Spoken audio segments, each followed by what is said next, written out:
The Curse in the Colophon, Chapter 7.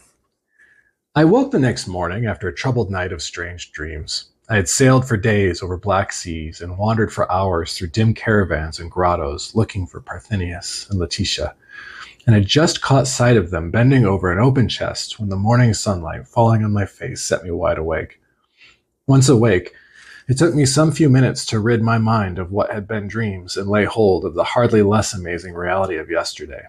The bringing back of the palimpsest, the decipherment of its text, its astounding purport, and the tremendous possibilities it implied, and mingled with all these the vague, delightful consciousness of a new partnership with Tish in this romantic and dazzling enterprise. I had felt that this was a new day indeed, a day of days, the first of a new era in my life. I sallied forth to the library in high spirits, and was, I confess, a little dashed to see nothing of Tish in the manuscript room. I'd actually cherished a wild hope of finding her waiting for me on the steps of the place. I don't know why, but I had counted upon her presence and perhaps her counsel in the library that morning, for I felt that great matters were hatching. I got the atlases, however, and presently learned the whereabouts of Salteri and the Great Lake, and then from the guidebooks dug out what they had to contribute. I made a long morning of it and worked on resolutely until the library closed. I was a good deal disturbed that Tish had not appeared at all, but as I was leaving, the porter handed me a note which had been brought for me in the course of the morning. It was from Tish and indicated briefly that she had found some American friends and was off for the day with them to the Certosa and would see me tomorrow. I was not much comforted by this epistle. It was very nice of Tish to take the pains to explain her absence to me, of course, but on the other hand, here we were on the threshold of a great vague adventure. We ought to be getting together constantly and comparing notes, and that the whole thing emerged as a result of our joint efforts and been actually hammered out in a series of conversations between us. It was most unlike her to drift off in this irresponsible fashion with some chance acquaintances picked up at the hotel. The worst of it was, it seemed to imply a lack of interest in our great enterprise. Yesterday, she was already planning to try her Armenian and my Turkish on the Georgian peasantry, and today she's off sightseeing to Pavia with some tourists. As I viewed the situation, it left my personal importance in a very poor light indeed. I perceived that I had come to think that I counted for a good deal in her mind.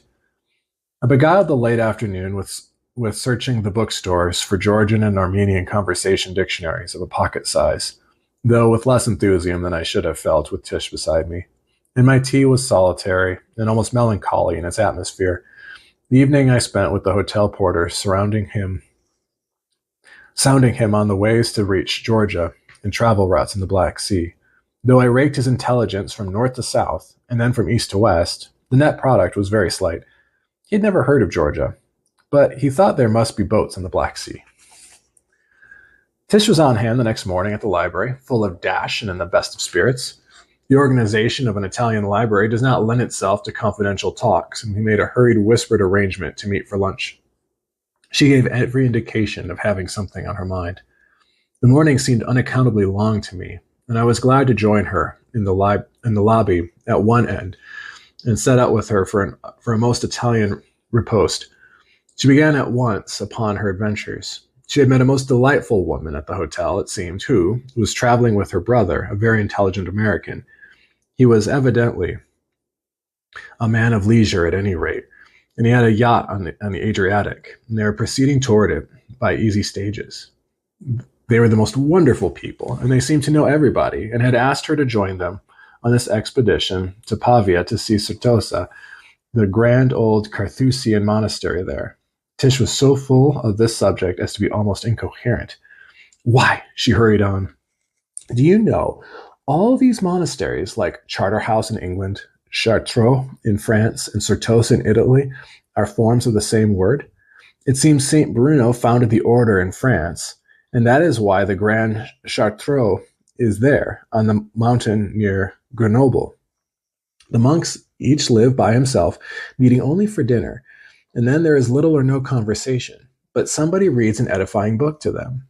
At Pavia, each one had a regular flat or apartment to himself, a workshop, a study, and a bedroom, with his own little garden plot outside. Of course, they're not so sumptuous as that. And then there's that wonderful tomb of Gian Galezo. Oh, you simply must see it. As she paused for breath and to take a little food, I offered some polite further inquiries about her new friends, and this served to start her off again. I am so anxious to have you meet them.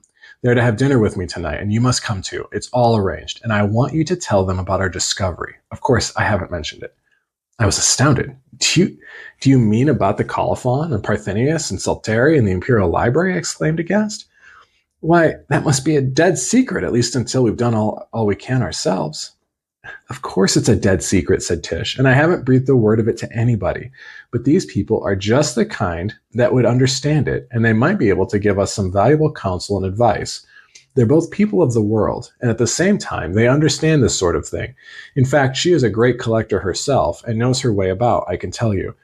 She's been buying some perfectly wonderful things right here in Milan, and that's what they're making this cruise for. They don't just moon about seeing the sights, you may be sure. I was a good deal staggered by this new notion of Tish's. I come to think of it as our affair, the secret, the search and everything, as our exclusive possession, and had thought of the project as a kind of partnership with her. In fact, the exclusive character of it had been, I now perceived, its chief charm. It was the consciousness that there was a realm in which she and I alone moved, and from which all others were shut out, that had been so delightful. Now she was proposing to admit the others to the sacred precinct, thus acknowledging that the project was more than the companionship. I was annoyed.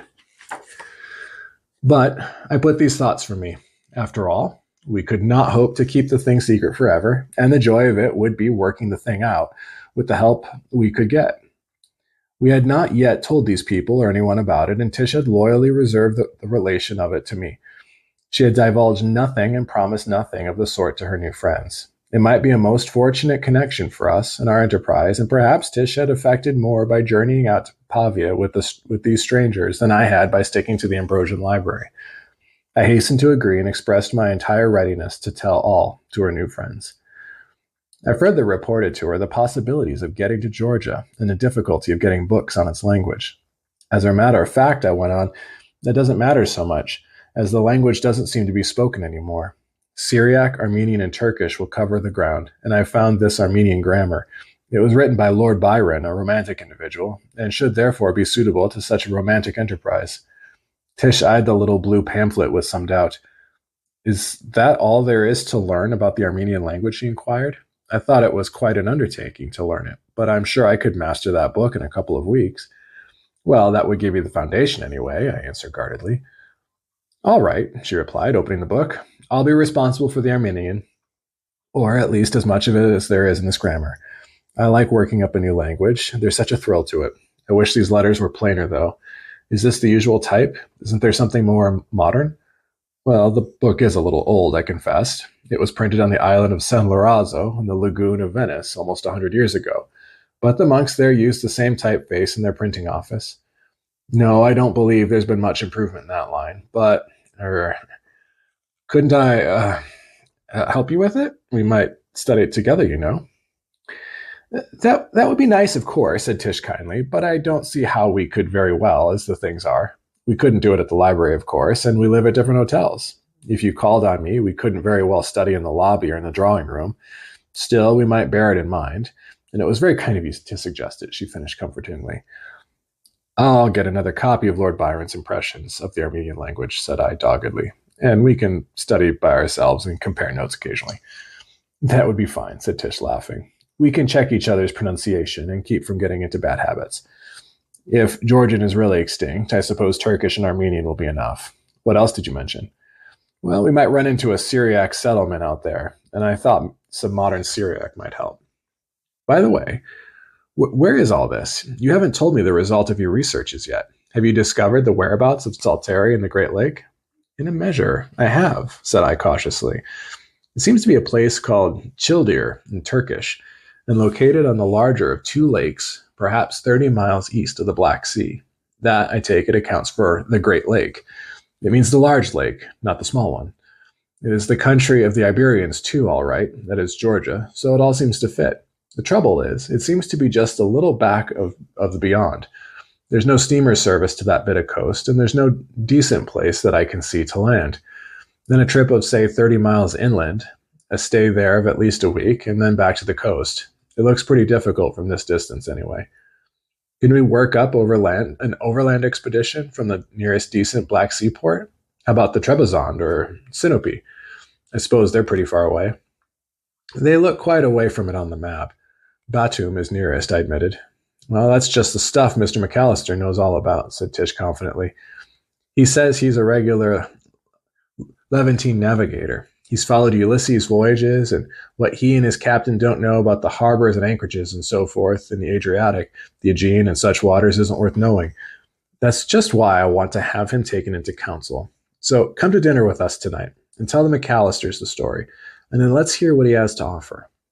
I admit I felt uneasy about disclosing our hard-won secret, even to these astonishing friends of Tish's, but they seemed to have just the special knowledge we stood so much in need of, and she had certainly opened the way. I followed.